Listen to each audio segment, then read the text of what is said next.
Pemirsa, pelaku pembunuhan terhadap SPG, sebuah dealer mobil di penginapan Teduhayu, Jalan Kebo Iwo, Denpasar, akhirnya dibekuk jajaran kepolisian di Jalan Trans Ratahan, Minahasa Tenggara, Sulawesi Utara. Motif pembunuhan tidak terlepas dari protes korban yang merasa tidak puas akan pelayanan pelaku sebagai seorang pria panggilan dan berujung ketersinggungan pelaku sehingga menghabisi nyawa korban.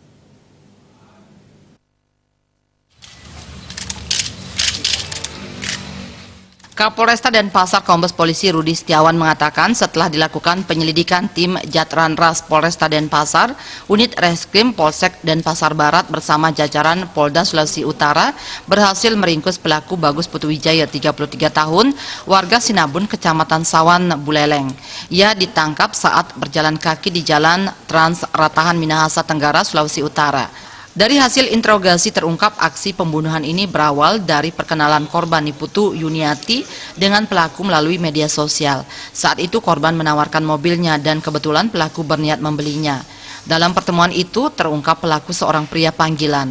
Kebetulan korban yang telah lama pisah ranjang membuat mereka melakukan kesepakatan untuk menyewa sebuah kamar di penginapan Teduhayu 2. Dalam perjalanan, korban merasa tidak puas akan pelayanan pelaku, padahal telah dibayar mahal. Atas protes korban tersebut membuat pelaku menjadi kalap dan membekap serta mempiting leher korban hingga tewas.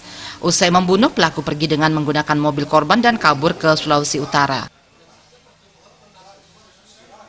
Satreskrim Polresta Denpasar sama dengan Satreskrim Polsek Denpasar Barat dan Satgas COC Polda Bali bergabung dengan Jatranras Polda Bali berhasil melakukan pengungkapan tindak pidana pembunuhan dengan tersangka Bagus Putuwijaya alias Gustu.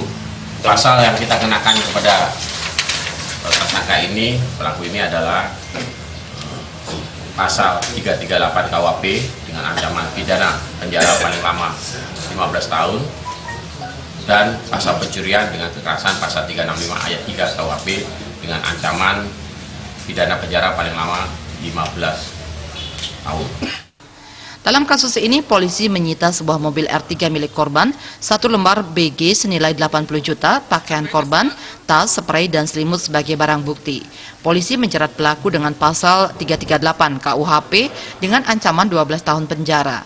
Kini pelaku yang memiliki istri asal Manado tersebut dijebloskan ke sel tahanan Polresta Denpasar. Tim Liputan Bali TV.